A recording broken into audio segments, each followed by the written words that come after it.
রসুল সাল্লাল্লাহু আলাইহি ওয়াসাল্লামের জন্মের একদিন আগে মক্কা শরীফের পাশে এক অলৌকিক ঘটনা দেখতে পান আল্লাহর রসুলের দাদা হজরত আব্দুল মুত্তালিব। সুন্নাহর স্পন্দন। তখন মক্কার বাসিন্দারা গভীর ঘুমে আচ্ছন্ন। সেই রাতে আব্দুল মুত্তালিব কাবা শরীফের ছাদের উপর দাঁড়িয়েছিলেন। হঠাৎ তিনি আকাশে এক প্রজ্বলিত নূরের আলো দেখতে পান, যা আরবের পূর্ব দিক থেকে পশ্চিম পর্যন্ত ছড়িয়ে পুরো বিশ্বকে আলোকিত করে তোলে। এ দৃশ্য দেখে তিনি বিস্মিত হয়ে দৌড়ে নিচে নেমে আসেন এবং খোঁজার চেষ্টা করেন কাবাঘর শরীফের আশেপাশে কোনো ঘর থেকে এই আলোর বিচ্ছুরণ ঘটছে। শুধু তাই নয়, তিনি মৃদু ভূমিকম্প অনুভব করেন। কাবাঘরের ছাদ থেকে নেমে তিনি ভেতরে প্রবেশ করেন। তখন তিনি দেখতে পান আলোর বিকিরণে সৃষ্ট ভূমিকম্পের ফলে মক্কা শরীফে থাকা ৩৬০টি মূর্তির গুরুত্বপূর্ণ মূর্তিগুলো ডানে বামে হেলে ভেঙে পড়ছে। এরপর তিনি কাবাঘর থেকে বের হয়ে আসেন এবং দেখেন জমজম কূপের পানি প্রবল বেগে ওপরের দিকে উঠছে। ঠিক সেই মুহূর্তে আব্দুল মুত্তালিবের দৃষ্টি পড়ে তার নিজের ঘরের দিকে। তিনি বুঝতে পারেন এই নূরের বিচ্ছুরণের উৎস আসলে তারই ঘর। অবাক নয়নে তিনি এগিয়ে যান। কাছে গিয়ে তিনি দেখতে পান তার ঘরের ভেতর থেকে এক অদ্ভুত অনিন্দ্য সুন্দর নূরের আলো ছড়িয়ে পড়ছে, যা আগে কখনো তিনি দেখেননি। আব্দুল মুত্তালিব ধীরে ধীরে ঘরের ভেতরে প্রবেশ করেন। সেখানে তিনি দেখেন মা আমিনার কোল জুড়ে এক ফুটফুটে শিশুর জন্ম হয়েছে। শিশুর শরীর থেকে প্রস্ফুটিত অলৌকিক নূরের আলো চারদিকে ছড়িয়ে পড়ছে, যে আলো মুহূর্তেই পৃথিবীর অন্ধকার দূর করে দেয় এবং সমগ্র বিশ্বময় আলোক বিচ্ছুরণ ছড়িয়ে পড়ে। এই অন্ধকার রাতে দিনের থেকে উজ্জ্বল নূর চারপাশে ছড়িয়ে পড়েছিল। সুবহান আল্লাহ! এই দৃশ্য দেখে আব্দুল মুত্তালিবের চোখ দিয়ে অশ্রু গড়িয়ে পড়ে। মূলত গত কয়েক মাস ধরে তিনি একের পর এক অলৌকিক ঘটনা প্রত্যক্ষ করে আসছিলেন। বিশেষ করে রাসূলুল্লাহ সাল্লাল্লাহু আলাইহি ওয়াসাল্লামের জন্মের প্রায় ২ মাস আগে থেকে, যখন আব্রাহা মক্কা শরীফকে ধ্বংস করার জন্য তার সেনাবাহিনী নিয়ে ঘিরে ফেলে। তার বাহিনীতে ছিল ১৩টি বিশাল হাতি। তখন আব্দুল মুত্তালিব আব্রাহাকে সতর্ক করে বলেছিলেন, তুমি কাবাঘর ধ্বংস করতে যেও না, এটি আল্লাহর ঘর, এর ধ্বংস তোমার জন্য ভয়াবহ বিপদ ডেকে আনবে, তাই দূরে থাকো। কিন্তু আব্রাহা কোনো কথাই শোনেনি, বরং সে আব্দুল মুত্তালিবের ২০০ উট কেড়ে নেয়। তখন আব্দুল মুত্তালিব আব্রাহার সামনে দাঁড়িয়ে বললেন, আমার উটগুলো ফিরিয়ে দাও। এ কথা শুনে আব্রাহা বিস্মিত হয়ে বলল, আশ্চর্য মানুষ তুমি! শতাব্দীর পর শতাব্দী ধরে তোমাদের বংশধররা কাবাঘরের রক্ষণাবেক্ষণ করে আসছে, অথচ তুমি কাবাঘরের জন্য যুদ্ধ না করে শুধু নিজের উট ফেরত চাইছো। আব্দুল মুত্তালিব দৃঢ় কণ্ঠে উত্তর দিলেন, আমি উটের মালিক, তাই উট ফেরত চাইছি। কাবাঘরের মালিক আল্লাহ, তিনি তার ঘর নিজেই রক্ষা করবেন। এই কথা শুনে আব্রাহা তার উটগুলো ফিরিয়ে দেয়। এরপর আব্দুল মুত্তালিব উটগুলো নিয়ে সরাসরি কাবাঘরে ফিরে আসেন। তিনি কাবাঘরকে জড়িয়ে ধরেন, হাজরে আসওয়াদকে আঁকড়ে ধরে উচ্ছ্বসিত কণ্ঠে বলতে থাকেন, হে মালিক, আমি অসহায়, সমস্ত ক্ষমতার মালিক একমাত্র তুমি। তোমার অলৌকিক ক্ষমতা দিয়ে এই বাহিনীকে প্রতিহত করো, তোমার ঘরকে রক্ষা করো। আল্লাহ তাআলার সাথে সাথেই তার দোয়া কবুল করেন। হঠাৎ তিনি এক অদ্ভুত শব্দ শুনতে পান। মাথা তুলে সেই শব্দের উৎস খুঁজতে গিয়ে দেখেন পূর্ব দিক থেকে এক বিশাল পাখির ঝাঁক অগ্নিময় পাথর বহন করে এগিয়ে আসছে। প্রতিটি পাখির মুখে একটি করে অগ্নিগোলক এবং ২ পায়ে ২টি করে অগ্নিগোলক ছিল। পাথরগুলো জ্বলন্ত অগ্নির মতো দীপ্তিমান, কিন্তু আল্লাহর কুদরতে সেগুলো পাখির শরীরকে বিন্দুমাত্র ক্ষতিগ্রস্ত করছিল না। মুহূর্তের মধ্যে সেই আবাবিল পাখির ঝাঁক কাবাঘরকে ঘিরে ফেলে। এমনকি তারা কয়েক মিনিট ধরে তাওয়াফও করে। তারপর হঠাৎ দিক পরিবর্তন করে তারা সোজা চলে যায় আব্রাহার হাতি বাহিনীর দিকে। আর সেখানে পৌঁছে আকাশ থেকে সেই অগ্নিগোলক সৈন্যদের উপর বর্ষণ করতে থাকে। আল্লাহু আকবার! মুহূর্তের মধ্যে সৈন্যরা মাটিতে লুটিয়ে পড়ে। প্রতিটি পাথর তাদের দেহ বিদ্ধ করে ভেতরে প্রবেশ করছিল। একে একে সব সৈন্য ধ্বংস হয়ে যায়। অবশেষে সেই ছোট ছোট অগ্নিপাথরের আঘাতে আল্লাহ তাআলা প্রায় ৭,০০০ শক্তিশালী সৈন্যকে মুহূর্তের মধ্যে মাটির সাথে মিশিয়ে দেন। পবিত্র কুরআনে আল্লাহ তাআলা সূরা ফিলে বিস্তারিতভাবে বর্ণনা করেছেন। তিনি বলেন, তুমি কি দেখোনি হাতিওয়ালা বাহিনীর সাথে আমি কেমন আচরণ করেছিলাম? আমি কি তাদের ষড়যন্ত্র ব্যর্থ করে দিইনি? আমি কি তাদের বিরুদ্ধে আবাবিল পাখি পাঠাইনি? আল্লাহু আকবার! প্রিয় দর্শক, যেমনটা বলেছিলাম, আব্রাহার হাতিবাহিনী পরাজিত হওয়ার পর থেকেই আব্দুল মুত্তালিবের অন্তরে অদ্ভুত এক ছটফটানি চলছিল। তিনি বুঝতে পারছিলেন কাবাঘরের আশেপাশে কোনো মহৎ ঘটনা ঘটতে যাচ্ছে। এরপর থেকে তিনি প্রায় প্রতিদিন কাবাঘরে রাত কাটাতেন। অবশেষে ২ মাস পর যখন তিনি আকাশে আলো বিচ্ছুরণ দেখতে পেলেন এবং মা আমিনার কোল জুড়ে এক ফুটফুটে শিশুর জন্ম হলো, যার শরীর থেকে নূর প্রবাহিত হচ্ছিল, তখনই তিনি বুঝলেন আরবের অন্ধকার দূর করার জন্য সেই আলোর প্রদীপ যে আজ পৃথিবীতে নেমে এসেছে। পরের দিন আব্দুল মুত্তালিব নবজাতককে কোলে নিয়ে কাবাঘরের সামনে আসেন। তিনি নিজের প্রিয় উট জবাই করে গরিবদের খাবারের আয়োজন করেন। তার ছেলে আবু তালিবও এতে অংশগ্রহণ করে। পিতৃহারা মোহাম্মদের জন্মে সে আনন্দিত ছিল, তাই পিতার পরামর্শে উট জবাই করে সবার মাঝে খাবার বিতরণে ব্যস্ত হয়ে পড়ে। কিন্তু এরই মধ্যে দেখা গেল আব্দুল মুত্তালিবের বড় ভাই, যাকে নিয়ে কুরআনে সূরা নাজিল হয়েছে, সেই অভিশপ্ত আবু লাহাবও সেখানে উপস্থিত হলো। যখন সে দেখলো গরিব দুঃখীরা এখানে খাচ্ছে, তখন সে কোনো প্রশংসা না করে গোমরা করে ফিরে গেল। আসলেই আবু লাহাব ছিল এক অহংকারী, অন্ধত্বে ডুবে থাকা মানুষ। প্রিয় দর্শক, আপনি জেনে অবাক হবেন, আল্লাহ রাসূল সাল্লাল্লাহু আলাইহি ওয়াসাল্লাম এর পৃথিবীতে আগমনের সংবাদ ইহুদিদের জানা ছিল, কিন্তু তারা কষ্ট পেয়েছিল এই ভেবে যে শেষ নবী তাদের বংশে আসেননি, বরং আরব বংশে এসেছেন। এজন্য ক্রোধে তারা পণ্ডিতদের নিয়ে আলোচনায় বসে। তাদের মধ্যে অনেক গণক বলল, হ্যাঁ, শেষ নবী ইতিমধ্যেই পৃথিবীতে এসেছেন, আর তিনি আরব বংশেই এসেছেন, কারণ অমুক রাতে আমরা কাবার চারপাশে আকাশে উজ্জ্বল আলো বিচ্ছুরণ দেখেছি। এ খবর ছড়িয়ে পড়তেই ইহুদিরা প্রচুর টাকা পয়সা খরচ করে তাদের গুপ্তচরদের আরবের ভেতরে পাঠাতে লাগলো। তাদের একমাত্র উদ্দেশ্য ছিল নবীজিকে খুঁজে বের করে নিজেদের দলে ভেড়ানো। এজন্য তারা বিশেষ চিহ্ন খুঁজতে চেষ্টা করে, যা নবুয়তের সিলমোহর হিসেবে শিশুর পিঠে বিদ্যমান ছিল। বহু আরব নারী টাকার বিনিময়ে ইহুদিদের হয়ে মক্কার প্রতিটি ঘরে ঘুরে বেড়াতো, যেন নবীজিকে খুঁজে পেতে পারে। এদিকে কয়েকদিন গরিব দুঃখীদের মাঝে আকিকার অনুষ্ঠান শেষ হওয়ার পর এবার নবজাতকের নাম রাখার পালা এলো। যেহেতু মক্কা সেবা যত্নের দায়িত্বে ছিলেন দাদাজান আব্দুল মুত্তালিব, তাই তিনি কাবা ঘরের সামনে একটি সভায় নতুন শিশুদের নাম ঘোষণা করছিলেন। এক পর্যায়ে তিনি নিজের মৃত পুত্র আবদুল্লাহর সন্তান মা আমিনার কোল জুড়ে আসা সেই শিশুকে হাতে তুলে নিলেন। তারপর নবজাতককে হাজরে আসওয়াদের সাথে স্পর্শ করালেন। তখন দেখা গেল কাবা ঘরের দরজা কাঁপছে, তালা দুলছে, আর নবজাতকের শরীর থেকে পুনরায় নূরের বিচ্ছুরণ হচ্ছে। অবশেষে সবার সামনে আব্দুল মুত্তালিব হঠাৎ ঘোষণা করলেন শিশুটির নাম মুহাম্মদ। এই নাম শুনে সবাই অবাক হয়ে গেল, কেননা মক্কায় সাধারণত শিশুদের নাম রাখা হতো বিভিন্ন দেবদেবীর নামে, অথচ এই নামটি ছিল সম্পূর্ণ ভিন্ন ও নতুন। মানুষের মধ্যে কানাঘুষা শুরু হলো। অনেকে বলল, এমন অদ্ভুত নাম আমরা কখনো শুনিনি। তখন আব্দুল মুত্তালিবের প্রিয় পুত্র আবু তালিব সবার সামনে দাঁড়িয়ে বললেন, এই শিশুর নাম আর পরিবর্তন করা যাবে না। আমার পিতা যে নাম উচ্চারণ করেছেন তা নিঃসন্দেহে সৃষ্টিকর্তার তরফ থেকে এসেছে। এ কথা শুনে মানুষটি বিষয়টিকে এড়িয়ে আনন্দ ও বিনোদনের দিকে মনোযোগী হয়ে গেল। প্রিয় দর্শক, আপনাদের জানিয়ে রাখি, আল্লাহর রসুল সাল্লাল্লাহু আলাইহি ওয়াসাল্লাম জন্মের পর কয়েকদিন কোনো দুধ পান করতে পারছিলেন না। তখন কেবল আবু লাহাবের স্ত্রী এক দাসীর মাধ্যমে নবীজিকে দুধ পান করান, কিন্তু মা আমিনার বুকেও তখন কোনো দুধ ছিল না। ফলে ক্ষুধার্ত নবীজি দুধ পান করার জন্য ছটফট করছিলেন। আবু লাহাবের স্ত্রী তার দাসীকে মা আমিনার ঘরে পাঠাতে রাজি ছিলেন না, কারণ তিনি প্রচণ্ড হিংসুক ও কঠোর মনোভাবের ছিলেন। নবীজিকে দুধ পান করানোর বিষয়টি নিয়ে আব্দুল মুত্তালিব ক্ষিপ্ত ও দুঃখিত হয়ে ওঠেন। তিনি দৌড়ে গিয়ে আবু লাহাবকে ডাকেন। তখন তিনি দেখেন আবু লাহাব তার আলিশান সুইমিং পুলে গোসল করছেন। আরব সমাজে ধনীরা ঘরের ভেতরে এমন ব্যবস্থা করত যেখানে পানি জোগাড় করে গোসল করা হতো। আব্দুল মুত্তালিব শুধু বললেন, তুমি মোহাম্মদের মতো ফুটফুটে এতিম শিশুর কেমন চাচা, কিভাবে তাকে দুধ পান করানোর সুযোগ দিচ্ছ না? আবু লাহাব উত্তর দিলেন, ও দাসী তো আমার স্ত্রীকে আমি উপহার দিয়েছি, তাই যদি আমার স্ত্রী তাকে না ছাড়ে আমি জোর করতে পারি না। দাসীর ওপর হক শুধুমাত্র আমার স্ত্রীর। এরপরও আল্লাহর রাসূল ধৈর্য ধরে উপশম পেতেন।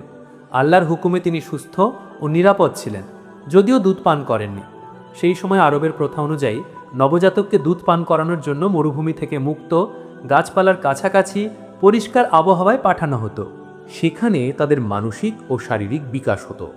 বেদুইন মহিলারা শিশুদের লালন পালন ও দুধ পান করানোর দায়িত্ব গ্রহণ করতেন এবং নির্দিষ্ট সময় পর্যন্ত তাদের উচ্চ মূল্যের পারিশ্রমিক দেওয়া হতো। প্রতি বছর বেদুইন মহিলারা মক্কায় আসতেন, তবে কখনো কখনো দূরের গ্রাম থেকে আসা দম্পতিরা বাচ্চা খুঁজে পেতেন না, কারণ মরুভূমি পাড়ি দিয়ে আসতে আসতে বাচ্চাদের অধিকাংশই ইতোমধ্যেই দত্তক হয়ে যেত। এতে তাদের মন কিছুটা বিষণ্ণ হয়ে যায়। এদিকে তাদের বিক্রি করা উট যখন কসাই উট জবাই করতে নিয়ে যাচ্ছিল, ঠিক তখনই উটটি জোরে দৌড়ে আল্লাহর রসুল সাল্লাল্লাহু আলাইহি ওয়াসাল্লামের ঘরের দিকে চলে গেল।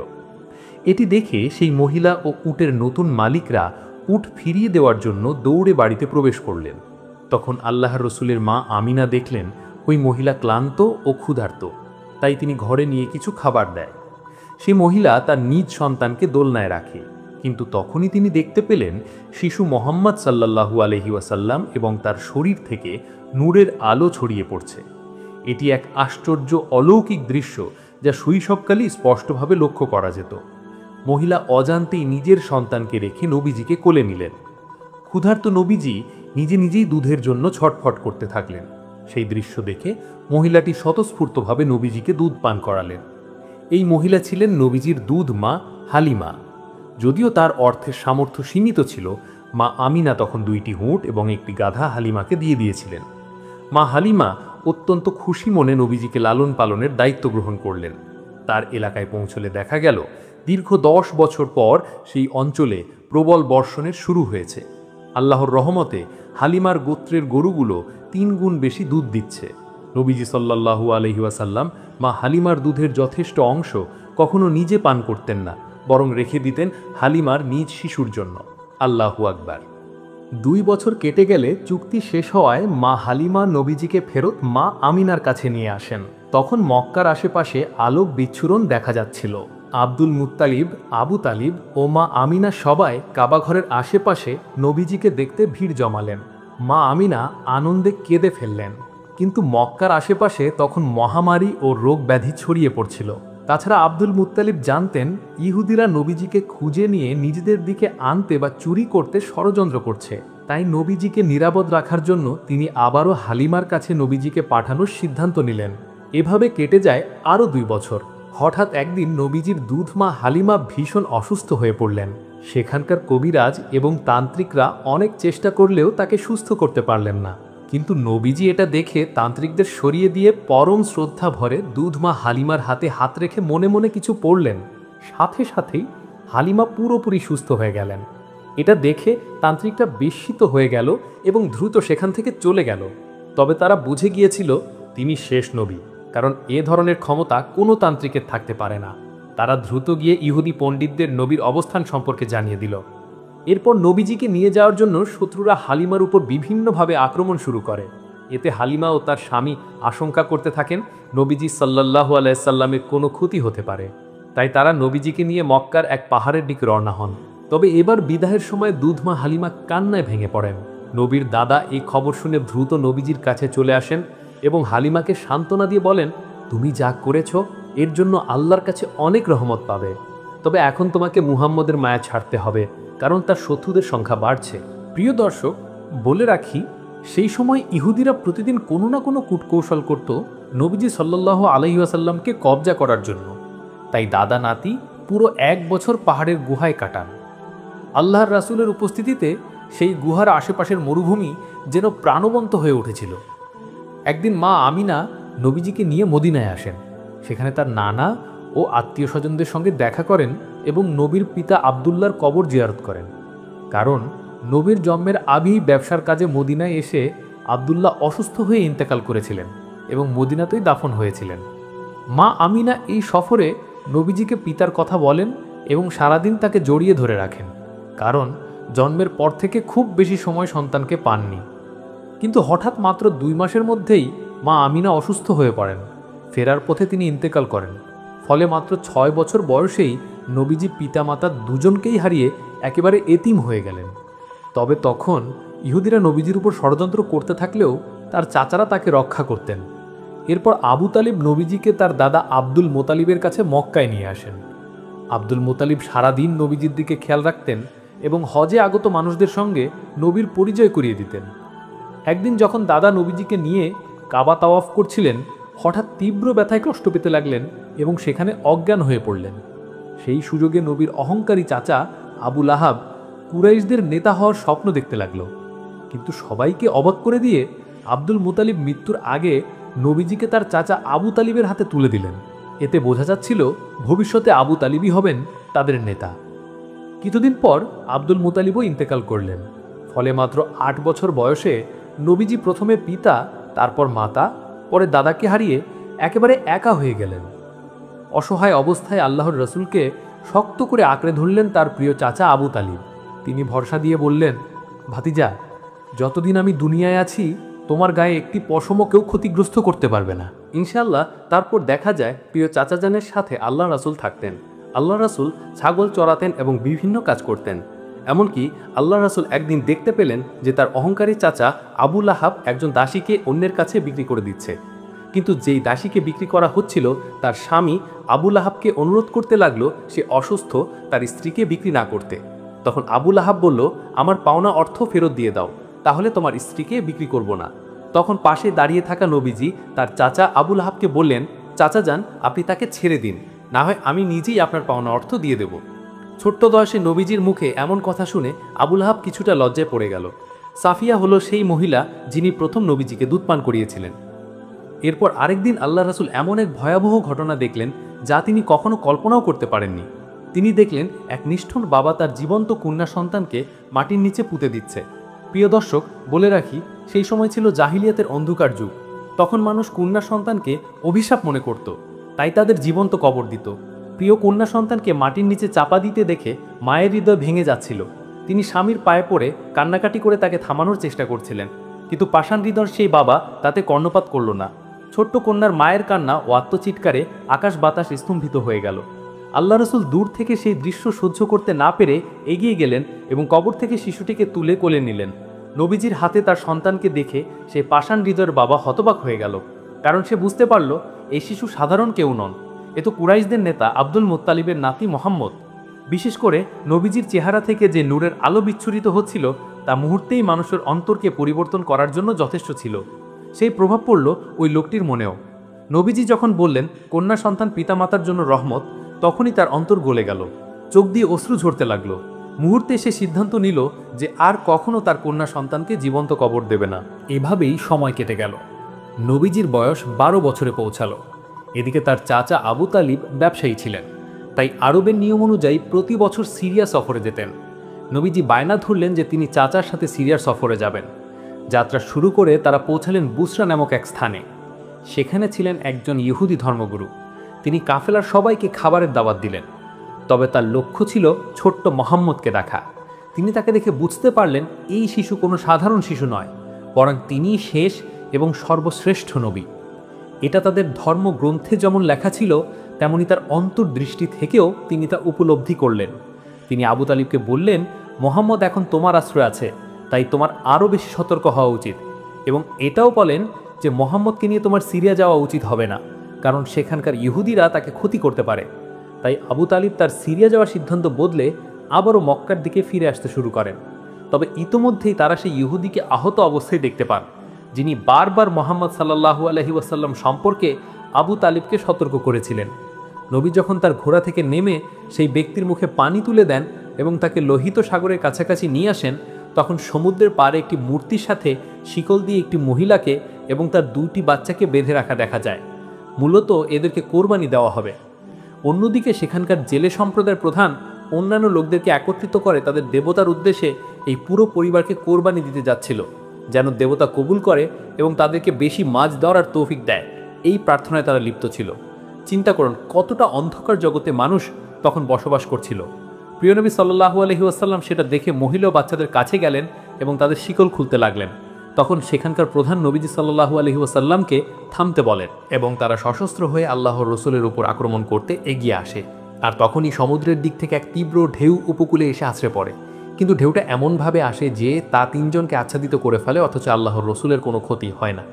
ঠিকই আক্রমণকারী জেলেরা ঢেউয়ের আঘাতে ছত্রভঙ্গ হয়ে যায়, অনেকে আহত হয়, এমনকি সেই দেবতার মূর্তিও ভেঙে পড়ে। পরিস্থিতি দেখে সেখানকার পূজারীরা আতঙ্কিত হয়ে ঘরের ভিতরে পালিয়ে যায়। কিছুক্ষণ পর দেখা যায় সমুদ্রের ঢেউ বিপুল পরিমাণ মাছ উপকূলে এনে জমা করেছে। এটা দেখে তারা বুঝতে পারে মূর্তি ভাঙার পর আর ওই নারী ও শিশুদের মুক্তি দেওয়ার পরেই এত মাছ এসেছে, মানে এর মধ্যেই কল্যাণ নিহিত আছে। তাই তারা দ্রুত মাছগুলো ধরতে শুরু করে। আর দূর থেকে এসব দৃশ্য দেখে সেই ইহুদি ব্যক্তি নিজের বিশ্বাসে আরও নিশ্চিত হয়ে যায় যে আসলেই আল্লাহর বিশেষ দোয়ার ফলেই এসব ঘটেছে। প্রিয় দর্শক, এই ঘটনার শেষ প্রান্তে আমরা দেখি আবু তালেব বৃদ্ধ হয়ে গিয়েছেন। তিনি কাবার সামনে দাঁড়িয়ে মক্কার সব লোককে আহ্বান জানালেন যেন তারা কোনো রকম দ্বন্দ্ববিবাদ ছাড়াই শুধুমাত্র সৃষ্টিকর্তার উপাসনা করে শান্তিপূর্ণ জীবনযাপন করে, একে অপরের রক্তপাত না করে। কিন্তু তখনও মক্কার কিছু মানুষ আবু তালেব ও হযরত মুহাম্মদ সাল্লাল্লাহু আলাইহি সাল্লামকে মিথ্যা প্রমাণ করতে চাইছিল। প্রিয় দর্শক, তখনও আল্লাহর রসুলের উপর পবিত্র কুরআন নাজিল হয়নি, তখন তার বয়স ছিল মাত্র 25 বছর।